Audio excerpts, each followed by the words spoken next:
వీళ్ళంతా ఈ క్రిమినల్స్ అందరూ కలిసి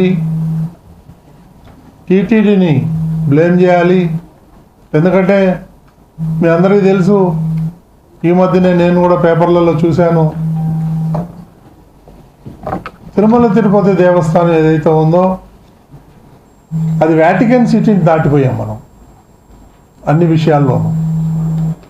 ఈ క్రిస్టియన్స్ అందరికి కూడా అది అక్కసు. దీన్ని ఎట్లాగైనా తిరుమల తిరుపతి దేవస్థానాన్ని డౌన్ చేయాలి, దీన్ని బ్లేమ్ చేయాలి, దీన్ని బదనాం చేయాలి అనే ఉద్దేశం కంకణం కట్టుకొని వీళ్ళందరూ ఒక ప్రణాళిక ప్రకారం ఇక్కడ ఉన్నటువంటి హిందువుల మనోభావాలు దెబ్బతినే విధంగా తొలి నుంచి వాళ్ళు ప్రవర్తిస్తున్నారు. ఇదందరూ కూడా మన హిందూ సోదరులందరూ కూడా ముక్త కంఠంతో దీన్ని ఖండించాల్సిన అవసరం ఎంతైనా ఉంది. వాళ్ళు ప్రతి విషయంలోనూ టీటీడీలో నియమ నిబంధనలు తూట్లు పొడిచారు. ఒకటి కాదు, రెండు కాదు, ప్రతి విషయంలోనూ. నేను గతంలో కూడా చెప్పాను, మీరు ఏ ఫైల్ అయినా తీసుకోండి, అంత అవినీతి. ఇది ఒక ఫైల్ కరెక్ట్గా ఉందనేది లేదు. ఈ విధంగా ఈ తిరుమల తిరుపతి దేవస్థానాన్ని భ్రష్టు పట్టించి వాళ్ళు కోట్ల రూపాయలు సంపాదించి ఆనందిస్తున్నారు. ఒక పెద్ద మనిషి ఏదో యాగాలు చేస్తున్నాడంట. నాకు వచ్చి చెప్పారు, ఏమి యాగం అయ్యా అని ఆరాధిస్తే మృత్యుంజయ యాగం చేయించుకుంటున్నాడంట కరుణాకర్ రెడ్డి, యాడ చచ్చిపోతాడు అని.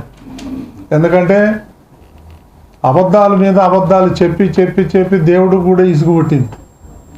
ఆయన తల 1000 ముక్కలు అవుతుందని భయపడుతున్నాడు. అందుకనే ఈరోజు యాగం చేసుకున్నాడు ఇంటికాడ, మృత్యుంజయ యాగం. దాన్ని అంత భయం ఉన్నాడు, తప్పెందుకు చేయాలి? ప్రాణం మీద అంత భయం ఉన్నాడు, ఎందుకు చేయాలి?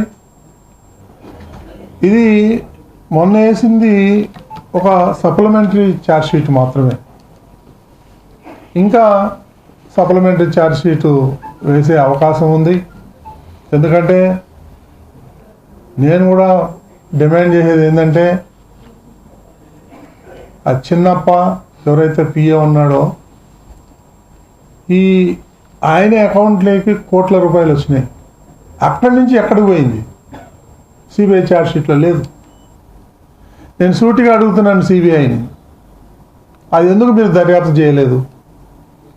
దాని వెనక ఉన్నటువంటి పెద్దవాళ్ళు ఎవరైతే ఉన్నారో వాళ్ళని ఎందుకు బయట పెట్టలేదు? కనీసం నెక్స్ట్ ఛార్జ్ షీట్లో అన్నా, సప్లిమెంటరీ ఛార్జ్ షీట్లో అన్నా ఎవరైతే దీనికి బాధ్యతలు ఉన్నారో, ఎంత పెద్దవాళ్ళు అయినా సరే, వాళ్ళందరినీ కూడా వెలికి తీయాలని చెప్పేసి నేను తిరుమల తిరుపతి దేవస్థానం నుంచి నేను డిమాండ్ చేస్తున్నాను. వీళ్ళందరూ కూడా 5 ఏళ్ల నుంచి హిందువుల మనోభావాలని ఆడుకున్నారు. ఇక మీద మొన్న కొత్త బోర్డు వచ్చినప్పటి నుంచి కూడా ఇవన్నీ అరికట్టాం. ఇవన్నీ కూడా ఈ కూటమి ప్రభుత్వం వచ్చిన తర్వాత ఈ కల్తీ నెయ్యి కూడా బయటకు వచ్చింది. కూటమి ప్రభుత్వం రాకపోతే ఇంకా అట్లాంటి కల్తీ లడ్డూలు ఇంకా జరుగుతూనే ఉండేది. దాన్ని బట్టి మీరు అర్థం చేసుకోండి, ఇది ఒక రకంగా స్లో పాయిజన్. కాబట్టి ఇప్పటికైనా మనం మేల్కొన్నాం, అందరూ కలిసి పోరాడాలి. మనం అందరూ కూడా, హిందువులందరూ కూడా ఈ తిరుమల తిరుపతి దేవస్థానాన్ని మనం అందరూ కూడా కాపాడుకోవాలని చెప్పి, ఈ దుర్మార్గుల్ని నుంచి, వాళ్ళ యొక్క కబంధ హస్తాల నుంచి మనం తిరుమలని కాపాడుకోవాలి. దానికోసం నేను ప్రతి ఒక్క హిందువుని కోరేది ఒకటే, మనం అందరూ ఏకం అవ్వాలి, వాళ్ళ పని భారతం పట్టాలి, వీళ్ళందరి మీద కేసులు పెట్టాలి, వీళ్ళందరినీ జైలుకు పంపించాలి. ఆ కార్యక్రమానికి హిందువులందరినీ నేను కోరుకుంటున్నాను, సహకరించాలని చెప్పేసి నేను అందరికీ విజ్ఞప్తి చేస్తున్నాను. గత 5 ఏళ్లలో బియ్యం కుంభకోణం కూడా జరిగిందని చెప్పి ఆరోపణ. నేను ఇందాకే చెప్పాను, ఒక బియ్యం కాదు, ఉప్పు కాదు, పప్పు కాదు, అన్నిట్లోనూ ఫ్రాడ్ జరిగింది. వాళ్ళు నాస్తికుడు, వాళ్ళు క్రిస్టియన్స్, షట్కారి వాళ్ళు అందరూ కూడా. హిందువులంటే చులకన భావం వాళ్ళకి. కాబట్టి వాళ్ళకు భయం లేదు, భక్తి లేదు.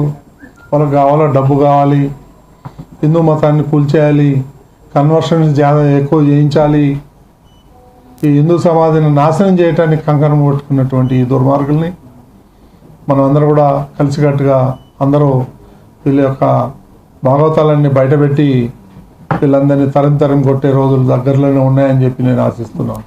అంటే ఇప్పుడు వాళ్ళు చెప్పేది ఇంతకుముందు జంతు అవశేషాలు కలిగిన ఉన్నాయి అని చెప్పేసి మన ప్రభుత్వం కూడా ఆరోపణ చేసింది. ఇప్పుడు లేదు అని ఎక్కడా చెప్పలేదు. పూర్తిగా కల్తీది కాబట్టి ఆ అవశేషాలు అనేది మేము చేయలేదు కదా అని అదే ఇప్పుడు గవర్నమెంట్ విమర్శిస్తారు. వాళ్ళు విమర్శించేదానికి ఏముంది, 100 విమర్శిస్తారు. అసలు అది నెయ్యే కాదయ్యా బాబు అంటా ఉంటే ఇంకా కల్తీ ఎక్కడ? 100% కల్తీ. అది ఈ కొవ్వు ఉందా, ఆ కొవ్వు ఉందా, ఏం కెమికల్స్ ఉన్నాయి అన్నీ కూడా వచ్చినాయి కదా. ఎక్కడా కూడా యానిమల్ ఫ్యాట్ లేదు అనేది రాలా ఏ రిపోర్ట్లో కూడా. వాళ్ళు తప్పుడు ప్రచారం చేస్తున్నారు ఇవన్నీ కూడా. సిబిఐ మైక్రో డిఎన్ఏ టెస్ట్ చేయలేదు, దానిపైన అది చేయాలని చెప్పి డిమాండ్ చేస్తున్నాను నేను. దానిపైన కోర్టు దృష్టికి ఏమైనా తీసుకెళ్తారా? వెళ్తామండి, కోర్టులో అఫిడవిట్ అయిపోతున్నాం.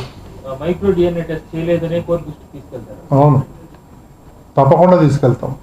అంటే లడ్డు కోసం వాటిన రసాయనాలు, అంటే నెయ్యి కోసం వాడిన రసాయనాల పైన లోతైన వివరణ ఛార్జ్ షీట్ లో లేదు సార్. ఆ రసాయనాల బ్యాక్గ్రౌండ్ ఏంటి, అసలు ఆ రసాయనాలు ఎప్పుడు వాడతారు? ఆ ఛార్జ్ షీట్లో కూడా కొన్ని లోపాలు ఉన్నాయి. అవన్నీ కూడా సీనియర్ అడ్వకేట్స్ అన్నీ కూడా స్టడీ చేస్తున్నారు. మనం కూడా కొంతమంది సైంటిస్టులతో సంప్రదింపులు జరుపుతున్నాం. వాళ్ళందరూ కూడా ఆశ్చర్యం వ్యక్తం చేశారు కొన్ని రిపోర్ట్లు చూసి. సరిగా జరిపించలేదు అనేటువంటి అనుమానాలు చాలామందికి మనసులో ఉంది. దాన్ని త్వరలోనే బయట పెడతాం. అది కూడా వైవి సుబ్బారెడ్డి గారు మేనేజ్ చేశారని ప్రచారం జరుగుతుంది. ఎందుకు చేయరండి? మీరు ఒక మాట నేను చెప్తాను, అన్యదా భావించద్దు. ఇక్కడ ఉన్నటువంటి నాయకులు, వైసీపీ నాయకులు ప్రధానికి సిబిఐ ఎంక్వైరీ అండి. ఆమె అంటే సిబిఐ ఎంక్వైరీ. సిగ్గుండాల వాళ్ళకి. CBI enquiry అడదు. 13 ఏళ్ల నుంచి కేసులు అటెండ్ అవ్వట్లేదు. మేనేజబుల్. వేల కోట్ల రూపాయలు సంపాదించేశారు ప్రజాధనాన్ని. ఆ డబ్బులు పెట్టి మేనేజ్ చేస్తారు వాళ్ళు. అన్ని డిపార్ట్మెంట్ మేనేజ్ చేస్తారు. ఇది చేయట్లేదు అనేది లేదు. వాళ్ళకు డబ్బు మదం ఎక్కువ ఉంది వైసీపీ వాళ్ళకి. దీంతో పాటు పరకామణి ఇంకా చాలా కేసులు బయట పెట్టారు కదా సార్. ఇదే పోతూ ఇంకా యాక్షన్ తీసుకోవడంలో ఎందుకు ఆలస్యం చేస్తారు? తీసుకుంటామండి. It takes it own course. Sir మీ మీద కోర్టుకు వెళ్తారని నిన్న టీటీడీ ఎక్స్ చైర్మన్ చెప్పాడు. ఏమైనా వెళ్తారండి కోర్టుకి? వెళ్ళమనండి. ఎవరు వద్దన్నారు? మనం ఏమన్నా ఆపుతాం? ఆ టికెట్స్ కూడా చెప్పండి. వీళ్ళ మీద కోర్టుకు వెళ్ళేకి పచ్చి నీళ్ళు వాళ్ళ జోబు నుంచి తాగుతున్నారు. వెళ్ళమనండి, no problem. We're ready to face it. Sir law it's own course అని చెప్పి డిలే చేస్తా ఉన్నాం. డిలే చేస్తూ ఉండడం ఎంతవరకు సంబంధించేస్తాము? ఎవరు డిలే చేస్తున్నారు? 1.5 years మనం వచ్చి ఏ దేంట్లోనూ కాంక్రీట్ గా ఏ చర్య తీసుకోలేదు వాళ్ళ మీద. ఎన్ని వచ్చాయి కాబట్టి అది ప్రభుత్వం తీసుకుంటుందండి, టీటీడీ కాదు. ప్రభుత్వం కదా డీల్ చేసుకుంటది, టీటీడీ కాదు కదా. ప్రెజర్ చేయాలి కదా సార్. చేస్తున్నామండి. Sir chairman sir,